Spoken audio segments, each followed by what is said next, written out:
Ya. Ya, selamat malam Bapak Ibu Saudara yang dikasihi oleh Tuhan. Kita boleh bertemu kembali di Komsel Kebaikan. Banyak di antara teman-teman kita yang belum bisa join malam hari ini, tapi seberapa yang hadir, yang malam hari ini boleh bersekutu bersama-sama, kiranya kita boleh diberkati dengan kebenaran firman Tuhan, saudara. Amin. Nah, seperti yang disampaikan Bu Indah tadi itu enak ya, sudah pasrah. Nah, itu artinya pasrah atau berserah atau mempercayakan diri. Nah, itu yang penting, saudara. Pasrah, berserah, mempercayakan diri. Itu ya, saudara. Nah, kenapa? Karena kita ini punya Tuhan, ya, punya Allah. Lagu terakhir tadi dikatakan Allah yang dahsyat. Dia pencipta langit bumi dengan segala isinya. Nah, kita ini kan ciptaan, saudara. Ciptaan ini nggak bisa buat apa-apa sebenarnya kalau tanpa tangan dari sang pencipta itu. Jadi apa yang harus kita lakukan kalau begitu? Ya berserah, gitu ya, percaya sama mempercayakan diri. Nah, ini dua hal yang berbeda. Seringkali orang hanya percaya saja kepada Tuhan, tapi mempercayakan diri kepada Tuhan, tunggu dulu. Ya, kadang-kadang mempercayakan dirinya kepada dirinya sendiri atau kepada orang lain, saudara. Tapi Alkitab mengatakan arti iman itu percaya kepada Tuhan dan mempercayakan diri, ya, menyerahkan diri, berserah.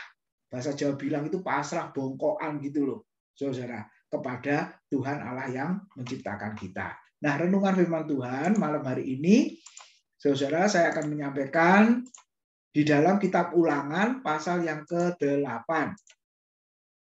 Ya, Ulangan pasal 8 ayat yang pertama sama dengan ayat yang ke-20 nanti dibaca, tapi hari ini kita akan melihat ayat 1 sama dengan ayat yang ke-6. Saya beri judul renungan kita malam ini adalah hidup penuh syukur. Nah, saudara, kalau kita membaca kitab Ulangan sesuai dengan namanya yaitu Ulangan, berarti memang mengulang. Ya, kitab ini isinya mengulang peristiwa-peristiwa yang telah terjadi disampaikan kepada umat Tuhan, terutama orang Israel generasi berikutnya. Nah, sesungguhnya peristiwanya sudah terjadi di kitab Keluaran, di kitab Imamat, bahkan di kitab Bilangan. Terutama orang Israel ada di padang gurun selama 40 tahun. Nah, lalu anak-anak orang Israel ini kan ada yang baru lahir, ya, saudara. Jadi nggak tahu ceritanya bagaimana. Makanya kitab Ulangan ditulis untuk mengulang lagi, menjelaskan lagi apa yang sudah diperbuat Tuhan terhadap umat Israel. Jadi sebenarnya karya yang dialami umat Tuhan, mujizat-mujizat, saudara, itu sebenarnya semuanya itu berbicara tentang Tuhan. Ini yang harus diingat ya. Semua yang dialami orang percaya, umat Tuhan, semuanya bicara tentang Tuhan, menceritakan tentang Tuhan. Demikian juga di dalam kitab Ulangan sebenarnya membicarakan tentang Tuhan juga, walaupun di situ ada peristiwa yang dialami oleh Tuhan, oleh umat Tuhan, tapi sebenarnya Tuhan sendiri yang harus diutamakan, Tuhan sendiri yang harus ditinggikan. Nah, coba kita baca dulu Ulangan 8 ayat 1 sampai 6 ya. Segenap perintah yang kusampaikan kepadamu pada hari ini haruslah kamu lakukan dengan setia, supaya kamu hidup dan bertambah banyak dan kamu memasuki serta menduduki negeri yang dijanjikan Tuhan dengan sumpah kepada nenek moyangmu. Ingatlah kepada seluruh perjalanan yang kau lakukan atas kehendak Tuhan Allahmu di padang gurun selama 40 tahun ini dengan maksud merendahkan hatimu dan mencobai engkau untuk mengetahui apa yang ada dalam hatimu, yakni apakah engkau berpegang pada perintahnya atau tidak. Jadi Tuhan merendahkan hatimu, membiarkan engkau lapar dan memberi engkau makan mana yang tidak kau kenal dan yang tidak juga dikenal oleh nenek moyangmu, untuk membuat engkau mengerti bahwa manusia hidup bukan dari roti saja, tapi manusia hidup dari segala yang diucapkan Tuhan. Pakaianmu tidaklah menjadi buruk di tubuhmu dan kakimu tidaklah menjadi bengkak selama 40 tahun ini. Maka haruslah engkau insaf bahwa Tuhan Allahmu mengajari engkau seperti seorang mengajari anaknya. Oleh sebab itu haruslah engkau berpegang pada perintah Tuhan Allahmu dengan hidup menurut jalan yang ditunjukkannya dan dengan takut akan Dia. Nah, ini firman Tuhan melalui Musa disampaikan kepada orang Israel atau keturunan, ya, generasi dari orang Israel yang dipimpin Tuhan keluar dari Mesir, saudara. Nah, timbul pertanyaan, kenapa toh harus bersyukur, saudara? Ya, tadi kesaksian, doa kita, saudara, dimulai dari kata ucapan syukur, betul ya? Mengucap syukur atas apa saja, saudara. Nah, jadi sebenarnya alasan bersyukur itu apa? Ingat satu ayat yang ayat di atasnya disampaikan Pak Hermanto tadi ya, tetap bersuka cita. Ya, saudara ya, tetaplah bersuka cita. 1 Tesalonika 5:18. Nah, ayat yang terkenal dalam Perjanjian Baru, saudara. Jadi alasan bersyukur kita melihat di situ firman Tuhan mengatakan memerintahkan mengucap syukurlah dalam segala hal, sebab itulah yang dikehendaki Allah di dalam Kristus Yesus bagi kamu. Jadi saudara, yang pertama, alasan bersyukur itu adalah perintah Tuhan. Ya, di situ dikatakan mengucap syukurlah.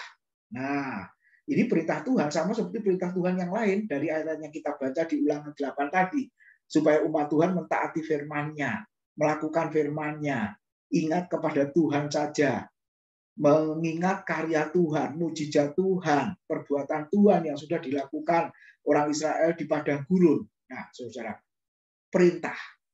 Nah, ini ya yang harus diingat. Jadi mengucap syukur itu adalah perintah. Kemudian dikatakan apa? Dalam segala hal. Artinya apa? Bersyukur itu tidak berdasarkan kondisi. Ya, kita semua menyadari kondisi orang percaya, bukan hanya orang percaya, semua orang pada umumnya 2 tahun terakhir ini memang mengalami kondisi yang benar-benar tidak enak, memprihatinkan, saudara. Yang tidak pernah diduga sebelumnya, diprediksi sebelumnya. Dan itu mempengaruhi seluruh aspek bidang kehidupan ya orang, Bapak Ibu Saudara. Nah, firman Tuhan mengatakan mengucap syukur dalam segala hal, ya, dalam hal apapun, enak atau tidak enak, nyaman atau tidak. Jadi tidak berdasarkan kondisi, terus mengucap syukur. Dan yang ketiga, kenapa bersyukur? Ternyata mengucap syukur itu merupakan kehendak Allah. Banyak kehendak Allah yang tertulis di Alkitab. Kita bisa menemukan, saudara, banyak sekali. Tapi jangan lupa, ternyata mengucap syukur itu adalah perkara yang dikehendaki oleh Tuhan. Nah, mari kita lihat di dalam kehidupan orang Israel ketika mereka ada di padang gurun, Bapak Ibu Saudara. Nah, dari ayat-ayat yang kita baca, apa yang dilakukan oleh orang Israel ketika mereka ada di padang gurun.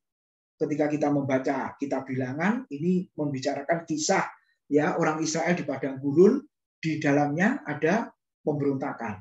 Betul ya, saudara? Tidak ada makanan, orang Israel berontak. Tidak ada air, mereka juga berontak. Bahkan mengancam Musa dan Harun ya di situ, saudara. Kemudian makan daging, ya saudara, makan mana muak, ya bosan, saudara. Marah lagi kepada Musa. Bahkan ngomongnya apa? Lebih baik tetap tinggal di Mesir daripada di padang gurun mati di sini. Dan seterusnya. Pemberontakan kepada Musa, kepada Harun, bahkan mereka memberontak kepada Tuhan. Nah, Bapak Ibu bisa bayangkan, ya, bagaimana bisa mengucap syukur, bagaimana bisa memiliki kehidupan yang penuh dengan ucapan syukur kalau dari dalam hatinya selalu timbul pemberontakan. Tidak pernah melihat Tuhan berkarya. Sudah mengalami, tapi mereka lupa apa yang sudah dikerjakan oleh Tuhan. Berkali-kali Tuhan itu menyatakan kuasanya. Selama 40 tahun di padang gurun, terus-menerus, saudara, Tuhan berkarya. Tapi berapa banyak orang Israel yang tidak bersyukur, tapi malah memberontak. Bahkan muncul persungutan-persungutan. Betul ya, saudara? Nah, kalau seperti ini pasti sulit bersyukur. Dan yang lebih celakanya lagi, saudara, mereka ingin Allah yang kelihatan, ya, yang nampak, sehingga mereka ingin membuat Allah atau berhala yang dijadikan Allah dan mereka menyembah, katakanlah patung lembu emas, saudara. Nah, hati Tuhan disakiti, dikecewakan terhadap sikap umat Israel pada masa itu. Nah, Bapak Ibu Saudara, kita boleh merenungkan ya, bukankah hidup kita juga serasa padang gurun ya, Saudara ya? Tapi pertanyaannya, apakah kita seperti orang Israel atau tidak? Nah, malam hari ini kita akan merenungkan bagian firman Tuhan ini. Nah, yang pertama, Saudara, hidup yang penuh dengan ucapan syukur itu ditandai dengan ayat 1 tadi ya. Saya ulang, Ulangan 8 ayat 1. Segenap perintah yang kusampaikan kepadamu pada hari ini haruslah kamu lakukan dengan setia supaya kamu hidup dan bertambah banyak dan kamu memasuki serta menduduki negeri yang dijanjikan Tuhan dengan sumpah kepada nenek moyangmu. Yang pertama, Saudara, hidup yang penuh dengan syukur ternyata diperlihatkan dengan setia melakukan firman. Nah, orang Israel ketika melakukan firman itu pakai istilahnya hukum bersyarat. Ya, Bapak Ibu Saudara. Coba mundur ke belakang, Ulangan 7 ayat 12-13. Dikatakan apa? Sebelahnya ya. Dan akan terjadi karena kamu mendengarkan peraturan-peraturan itu serta melakukannya dengan setia, maka terhadap engkau Tuhan Allahmu akan memegang perjanjian dan kasih setianya yang diikrarkannya dengan sumpah kepada nenek moyangmu. Ia akan mengasihani engkau, memberkati engkau, dan membuat engkau banyak. Ia akan memberkati buah kandunganmu dan hasil bumimu, gandum dan anggur serta minyakmu, anak lembu sapimu dan anak kambing dombamu di tanah yang dijanjikannya dengan sumpah kepada nenek moyangmu untuk memberikannya kepadamu. Saudara, ini hukum bersyarat. Artinya apa? Kalau umat Tuhan dikatakan mendengarkan firman Tuhan dengan setia dan melakukannya, maka semua berkat itu diberikan, saudara. Ya, nah biasanya orang kalau diberi iming-iming, ya, saudara, mau melakukan enggak? Orang Israel kan dijanjikan, saudara, berkat ini, ya, berkat yang berbagai macam itu. Kalau saudara baca Ulangan 28 itu ya, saudara, itu kan macam-macam ya, berkat ya. Ulangan 26 ya, saudara. Kalau sudah lihat, coba di dalam Ulangan pasal yang ke 28 ya. Nah, saudara lihat, ini yang dinamakan bersyarat. Ayat 1 dikatakan apa? Jika engkau baik-baik mendengarkan suara Tuhan Allahmu dan melakukannya dengan setia, segala perintahnya yang kusampaikan kepadamu pada hari ini, maka Tuhan Allahmu akan mengangkat engkau di atas segala bangsa di bumi, segala berkat ini akan datang kepadamu dan menjadi bagianmu. Jadi syaratnya apa, saudara? Melakukan firman Tuhan, mendengarkan firman Tuhan dengan baik-baik dan melakukannya dengan setia. Nah, kalau saya dan saudara diberi janji berkat, mau melakukan enggak yang namanya kesetiaan itu? Pasti mau, saudara. Ya, pasti mau. Tetapi, saudara lihat, di dalam Kisah Rasul 7, 42-43, ternyata orang Israel tidak beribadah kepada Tuhan. Walaupun diberi iming-iming berkat, janji berkat, orang Israel tetap tidak beribadah menyembah Tuhan. Bahkan dikatakan Kisah Rasul 7, 42-43 dikatakan apa? Mereka menyembah dewa Molok, mereka menyembah berhala. Apakah selama 40 tahun mereka menyembah aku? Firman Tuhan mengatakan tidak. Justru mereka menyembah berhala. Nah, mungkin bahasa kita, saudara, ini bahasa Israel pada waktu itu, ini benar-benar bangsa yang keras kepala, diberi iming-iming, diberi janji-janji, tetap tidak mau melakukan. Nah, bagaimana dengan perjanjian baru? Kalau saudara lihat di dalam perjanjian baru, kita taat setia melakukan firman Tuhan itu tanpa syarat. Contohnya siapa? Yesus sendiri.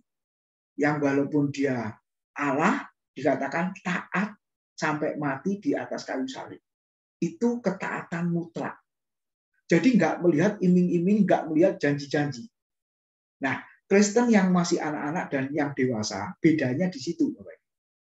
Kalau masih anak-anak, mau melakukan karena iming-iming, karena janji-janji. Benar ya? Namanya anak kecil. Kalau nilaimu bagus, nanti diberikan handphone baru ya. Nah, akhirnya anak ini belajar dengan serius. Supaya dapat nilai bagus, akhirnya dapat handphone baru. Saudara. Betul ya? Nah, kalau nggak ada janji handphone baru, dia nggak bakalan belajar dengan baik-baik. Nah, harusnya namanya seorang anak harus kalau dewasa memiliki kewajiban. Yang namanya sekolah harus belajar dengan baik-baik. Terserah nanti ada hadiah apa tidak, ada iming-iming apa tidak, nggak peduli. Nah, itu bedanya, saudara. Yang masih anak-anak dan yang sudah dewasa. Nah, di dalam perjanjian lama itu sebenarnya anak-anak. Makanya ada iming-iming, ada janji-janji. Kalau Bapak Ibu baca Galatia pasal 3 di situ jelas ya. Mereka hidup orang Israel, perjanjian lama hidup di bawah perwalian, yaitu hukum Taurat. Sampai kapan mereka ada di bawah perwalian? Sampai Kristus datang. Ya, namanya ada wali, Bapak Ibu, berarti kan masih anak-anak. Ya, kalau nggak orang tua ya walinya. Betul ya? Kalau ambil raport itu kalau nggak orang tua ya walinya. Karena masih anak-anak. Tapi lihatlah di zaman perjanjian baru. Itu umat Tuhan yang sudah dewasa. Jadi ini bedanya. Umat Tuhan dalam perjanjian lama setia melakukan firman karena ada berkat yang dijanjikan. Kalau nggak ada berkat, jangan harap mau melakukan. Bahkan ternyata sepanjang orang Israel di padang gurun, ada janji berkat pun mereka tidak melakukan, saudara. Menurut Kisah Rasul 7 ayat 42, 43. Lalu dalam perjanjian baru, nggak peduli ada iming-iming, janji apa tidak. Tapi saya dan saudara dituntut untuk melakukan firman, setia melakukan firman. Nah, ketika kita bisa melakukan semuanya itu, hidup kita penuh dengan ucapan syukur. Lalu yang kedua, saudara, hidup yang bersyukur itu dipenuhi syukur ditandai dengan mengingat karya Tuhan. Nah, tadi dikatakan ingatlah apa yang dikerjakan Tuhan kepadamu. Perjalanan orang Israel di padang gurun 40 tahun ternyata adalah perjalanan yang dikehendaki Tuhan. Bapak Ibu. Ya, terserah Tuhan mau memimpin, mengatur, mengarahkan perjalanan hidup kita seperti apa. Saudara. Ternyata Tuhan bawa di padang gurun itu tidak lurus dan mulus perjalanannya. Orang Israel dibawa berputar. Orang Israel dibawa berkeliling sebelum sampai ke negeri perjanjian. Nah, ini menunjukkan bahwa jalan hidup kita, pengalaman yang Tuhan berikan kepada kita itu pun juga berbeda-beda satu dengan yang lain. Menurut kemauan dan keinginan kita, jalannya lurus saja seperti jalan tol, ya bebas hambatan, cepat, ya dalam waktu yang singkat boleh sampai ke tempat tujuan. Itu kan maunya kita, saudara. Tapi maunya Tuhan lain. Orang Israel dibuat keliling dulu. Sudah posisi utara, dekat dengan tanah perjanjian, dibuat ke selatan dulu, saudara. Dan juga dikatakan bergantung tiang awan, tiang api ya. Kalau lama ya berhentinya lama. Kalau bergerak, segera bergerak melanjutkan perjalanan. Dan yang terpenting, saudara, ayat 3-10 dikatakan apa? Tuhan memelihara. Nah, saudara, dengan mana roti yang turun dari surga? Alkitab tadi mengatakan pakaiannya tidak rusak, ya, sepatu kakinya tidak bengkak. Di ayat yang lain mengatakan kasutnya tidak rusak. Mungkin kita berpikir nggak mungkin, masa selama 40 tahun nggak pernah ganti bajunya nggak rusak. Kita saja baju 1 tahun 2 tahun paling lama ya, Bapak Ibu, kita sudah apa istilahnya sumbangkan ke orang lain. Kita sudah nggak mau pakai, nggak usah nunggu rusak, Bapak Ibu ya. Kita sudah nggak mau pakai, sumbangkan, berikan kepada yang lain. Tapi lihat, saudara, pakaian kata Alkitab selama 40 tahun tidak rusak, sepatunya tidak rusak. Nah, artinya apa? Kita nggak boleh berpikir pakaiannya atau sepatunya tidak rusak, tapi menunjukkan bahwa Tuhan memelihara. Bahkan dikatakan seperti apa? Bapa yang memelihara anak-anaknya. Nah, Bapak Ibu, yang kedua kita boleh dikatakan ingat karya Tuhan. Kenapa? Karena manusia seringkali lupa. Saudara, ya, baik sedikit, enak sedikit, lupa. Nah, ini yang seringkali terjadi. Makanya hari ini kita belajar. Hidup penuh syukur itu kalau kita selalu ingat karya Tuhan. Segala sesuatu yang kita alami, yang kita miliki, yang kita terima, itu sebenarnya adalah milik Tuhan. Lalu yang ketiga, saudara. Ayat 2, ayat 15-16, kalau Bapak Ibu baca, hidup yang penuh syukur itu ternyata tidak bebas dari masalah, pergumulan. Nah, di situ dikatakan apa? Tuhan mengizinkan masalah sebagai ujian. Nah, tadi sebelum mulai kita bincang-bincang sama Pak Ongko ya. Kalau orang itu ya tidak pernah mengalami masalah, justru dipertanyakan. Saudara. Ya, sama seperti kita punya anak. Kalau kita punya anak, lalu anak kita nggak pulang. Lalu reaksi kita sebagai orang tua bagaimana? Pasti kalau pulang kita marah-marahin dia. Kenapa kok nggak pulang? Kamu punya rumah, punya orang tua. Ya, ini rumahmu. Kami semua orang tuamu. Nah, tapi kalau ada seorang anak yang dibiarkan, Mau nggak pulang nggak apa-apa, nggak sekolah nggak apa-apa, saudara nggak makan di rumah juga nggak apa-apa. Jangan-jangan itu bukan anaknya, anak tetangga, saudara. Makanya nggak diperhatikan. Nah, hari ini kita melihat, justru kalau orang percaya itu penuh dengan ujian, berarti kita dianggap anaknya, saudara. Ya, kita dianggap anaknya. Menurut Ibrani juga dikatakan, apakah ada seorang anak yang tidak dihajar oleh papanya, didisiplin oleh orang tuanya? Kalau ada, berarti itu anak-anak haram, kata Alkitab. Itu bukan anaknya. Nah, hari ini Bapak Ibu kita belum merenungkan. Tuhan mengizinkan masalah yang diizinkan dalam hidup kita sebagai ujian. Nah, tujuannya apa ujian itu? Naik kelas toh, Bapak Ibu, next level ya, naik kelas. Nah, di padang gurun ada bahaya binatang buas, kata Alkitab. Lalu ada kekeringan, tidak ada air. Lalu kelaparan, tidak ada makanan. Tetapi Tuhan mengirimkan, ya, ada air, kemudian ada roti, mana, ada daging dan lain sebagainya. Nah, dari semuanya itu Tuhan menginginkan supaya umatnya itu bergantung kepada Tuhan. Sama seperti seorang anak bergantung kepada orang tuanya. Anak saya yang kedua ini, saudara, walaupun sudah jauh ya lokasinya di Taiwan, tapi seolah-olah kita ini dekat. Kenapa? Setiap saat, setiap waktu video call, Bapak Ibu.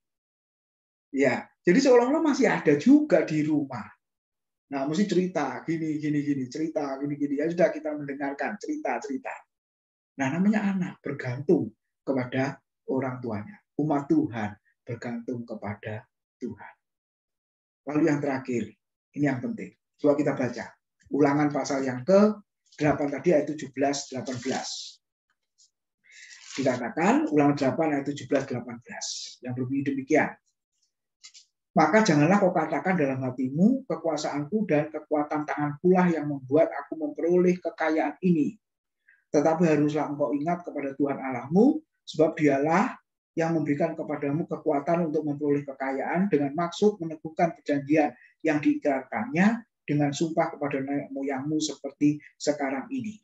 Jadi yang keempat, Tuhan mengingatkan hidup penuh syukur itu kalau selalu ingat bukan hanya akan Tuhan, tapi sumber berkat yang asalnya dari Tuhan. Jadi Musa sudah mengingatkan umat Israel, kalau engkau masuk ke negeri perjanjian, ingatlah, bukan karena jasamu, bukan karena kekuatanmu, bukan karena kemampuanmu engkau masuk ke sana, tapi itu semua karena Tuhan. Nah, kalau menyadari semuanya itu, Bapak Ibu, maka akan membuat umat Tuhan, saya dan saudara, semakin rendah hati. Tanpa Tuhan tidak dapat berbuat apa-apa. Tanpa firman-Nya kita tidak dapat hidup, kata firman Tuhan. Karena manusia hidup bukan dari roti saja, tapi dari setiap firman yang keluar dari mulut Allah. Jadi untuk hari-hari ke depan, saudara, mungkin tidak tahu, ada yang takut dan lain sebagainya. Tapi firman Tuhan malam ini, seperti yang dilakukan Tuhan kepada orang Israel, karena orang Israel adalah umatnya, demikian juga saya dan saudara yang adalah umat Tuhan. Kita terus bergantung, berserah, menyerahkan segalanya kepada Tuhan. Kemudian kesimpulannya, kalau begitu hidup penuh syukur itu apa? Kalau saya dan saudara terus setia melakukan firman Tuhan, terus mengingat akan karya Tuhan, lalu Tuhan mengizinkan masalah itu terjadi karena kita ini anak-anaknya, dan harus ingat juga bahwa sumber segala sesuatu itu asalnya dari Tuhan. Dan ketika kita menyadari semuanya itu, maka membuat saya dan saudara semakin rendah hati. Amin. Tuhan memberkati. Mari kita berdoa. Terima kasih buat kebenaran firman-Mu. Biarlah di awal tahun, di konsel kami yang pertama ini, kami terus hidup mengucap syukur. Karena dasar ucapan syukur itu adalah kebaikan Tuhan semata-mata. Dan itu merupakan kehendak-Mu yang terus kami lakukan dalam hidup kami, di sepanjang hidup kami. Terima kasih ya Tuhan, kami tidak tahu hal-hal yang akan terjadi di depan kami. Ada yang takut, khawatir, dan lain sebagainya. Tapi hari ini firman-Mu berjaminan pada setiap kami, kekuatan dan peneguhan pada setiap kami, bahwa Engkau Allah yang memelihara kami. Allah tidak pernah meninggalkan kami.